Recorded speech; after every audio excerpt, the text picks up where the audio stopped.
The following English idioms that we're going to be reviewing in today's video will enable you to speak English at the level of a native speaker at an advanced level.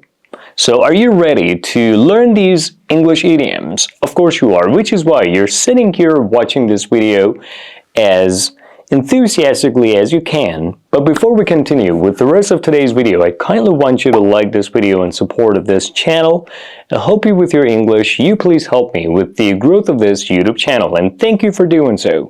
Subscribe if you haven't done so yet, and leave a comment down below by telling me from which country you're watching these videos. Alright, now let me focus your attention on these 10 English idioms that you must know to be able to speak English like a native speaker in the exact same way as English native speakers do. Let's just start with the first one, which is through thick and thin. Through thick and thin.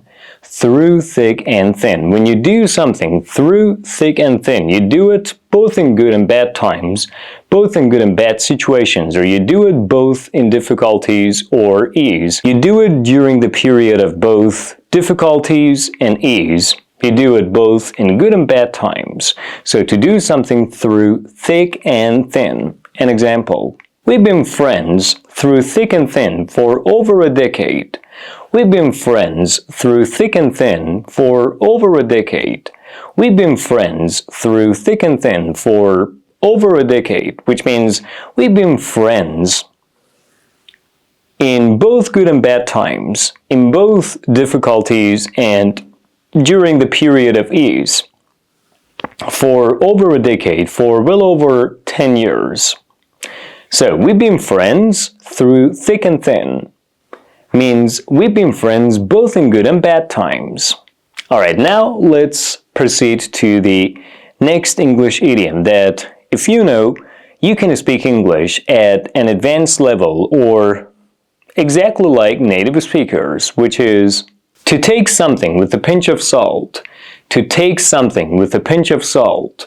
To take something with a pinch of salt.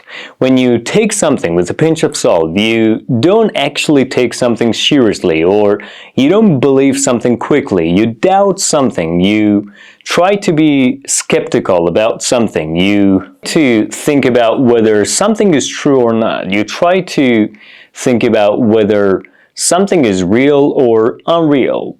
You should take his advice with a pinch of salt. He tends to exaggerate. You should take his advice with a pinch of salt. He tends to exaggerate. You should take his advice with a pinch of salt. He tends to exaggerate, which means you should not take his advice seriously. You should be skeptical about his advice. You should doubt his advice because he usually exaggerates like regularly, on a regular basis. So he's not that reliable, or to say the least, his advice is not as valid and as reliable as you think it is. So you better not take his advice too seriously.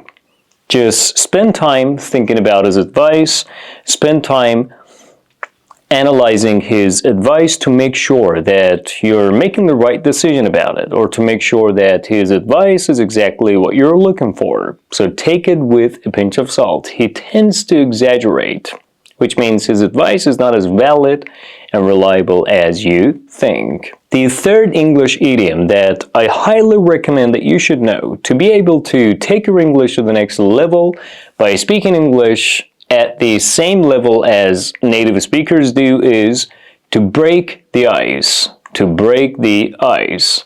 To break the ice. To break the ice. What is the meaning of breaking the ice? Well, what exactly happens when someone breaks the ice? Do they actually break the ice? Do they cut, I don't know, some kind of ice into two equal pieces? Well, the answer is no. When you break the ice, you start a conversation, especially in a group of people, when everyone is nervous or uncomfortable.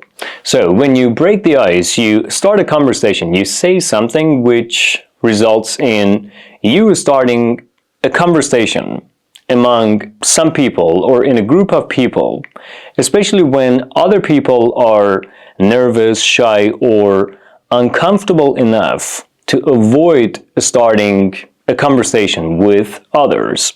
So when you are the one who breaks the ice, you're actually the one who starts a conversation in a group of people, among some people, and leads to other people talking to one another. Let me give you an example. He told a joke to break the ice at the meeting. He told a joke to break the ice at the meeting.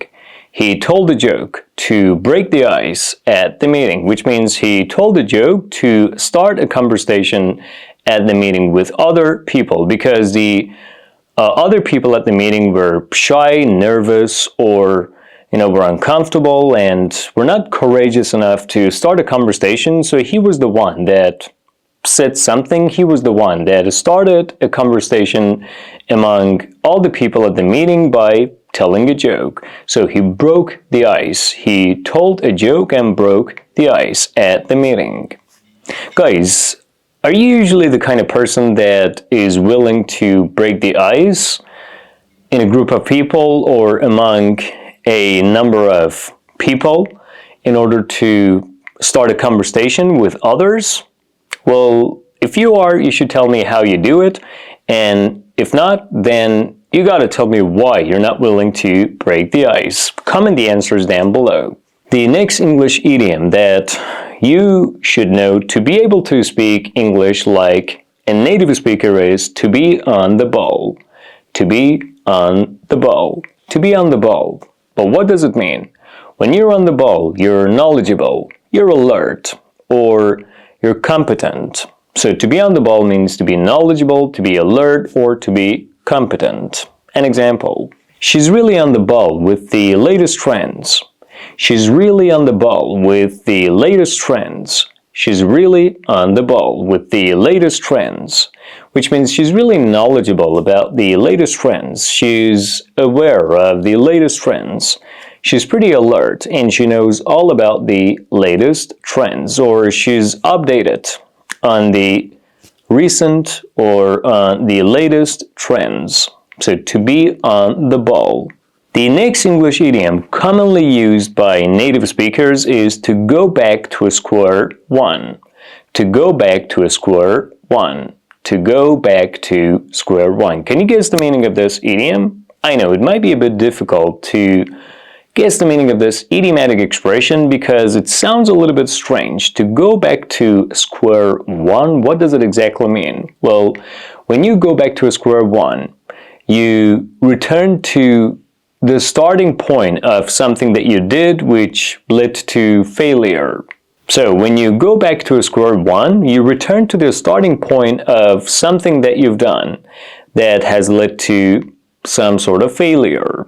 So to return to the origin, to return to the starting point of something that you've done that has failed, or that has led to failure, or that has met with failure.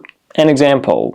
After the project was rejected, we went back to square one. After the project was rejected, we went back to square one, which means after the project was rejected, we returned to the starting point of the action that led to failure, that met with failure. We went back to, or we returned to the starting point of something that we did that failed, or that led to failure. So after the project was rejected, we went back to square one. The next English idiom used by native speakers that I highly recommend that you should use too is the last straw. The last straw. The last straw. The last straw. But what does it mean? What does it exactly refer to? What is it trying to express? The last straw refers to the final, the ultimate problem or annoyance that makes someone give up, that leads to someone giving up, that drives, pushes, or leads someone to give up. Something annoying, something upsetting that happens that eventually makes you give up. Something that happens and you say, wow, enough is enough. That does it. I can't put up with it anymore. I can't tolerate it anymore. That is the last straw. So, the last straw refers to the final and ultimate problem or annoyance that leads to you giving up, or that results in you giving up, or that drives, pushes, and leads you to give up. An example: when he forgot my birthday, it was the last straw for me. When he forgot my birthday, it was the last straw for me. When he forgot my birthday, it was the last straw for me, which means when he forgot my birthday, it was the final and ultimate problem or annoyance that drove me, pushed me, and led me to break up with him. I didn't want to continue my relationship with him anymore because he forgot my birthday. Who, in a relationship with someone that they truly love, forgets their birthday? So him forgetting my birthday was the last straw, was the point at which I realized that I can no longer put up with his behavior, tolerate the way he behaves towards me, and decided to break up. When he forgot my birthday, it was the last straw for me. Now we're proceeding to the next English idiom that I highly recommend that you gotta know to be able to speak English in the exact same way as native speakers do, which is to hold your horses. To hold your horses. But what does it mean? When you hold your horses, you wait or try to be patient. So when someone holds their horses, they wait or try to be patient. Let me give you an example. Hold your horses. We need to check the details before proceeding. Hold your horses. We need to check the details before proceeding. Hold your horses. We need to check the details before proceeding, which means try to wait, try to be patient, try to stay as patient as you can. We need to check the details before proceeding. The next interesting English idiom commonly used by English speakers, native speakers, is off the cuff. Off the cuff. Off the cuff. To do something off the cuff. When you do something off the cuff, you do it without preparation. So to do something off the cuff means to do something without prior preparation. To do something without being prepared. So to do something off the cuff. An example: he started the conversation off the cuff and told us everything. He started the conversation off the cuff and told us everything. He started the conversation off the cuff and told us everything, which means he started the conversation without preparation and told us everything. Guys, is there anything that you've done off the cuff that has met with success or failure? What was it? Comment it down below. Why do you think it met with success? Why do you think you succeeded in doing it? Or why do you think you failed when you did it? Comment the answers down below. The very last time that you did something off the cuff that you met with failure.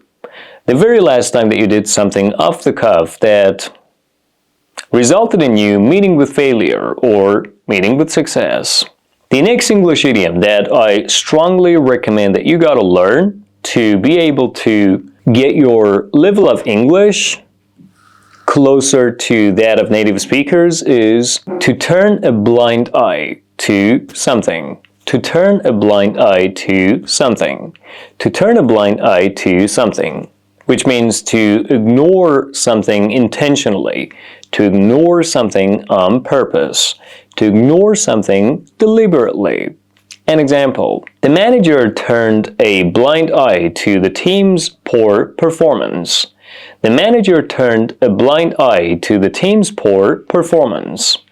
The manager turned a blind eye to the team's poor performance, which means the manager deliberately, intentionally, and on purpose ignored the team's poor performance. Guys, is there anything that you try to turn a blind eye to in your life? What is it? And why do you exactly like to turn a blind eye to it? Comment the answer down below. And the 10th English idiom of today's video that I strongly believe you should learn to take your English to the next level and sound like native speakers is to miss the boat. To miss the boat. To miss the boat. What does it mean when you miss the boat? To miss the boat means to miss an opportunity, to miss a golden opportunity. So when you miss the boat, you miss a golden opportunity. Let me give you an example. If you don't apply for the job now, you'll miss the boat. If you don't apply for the job now, you'll miss the boat.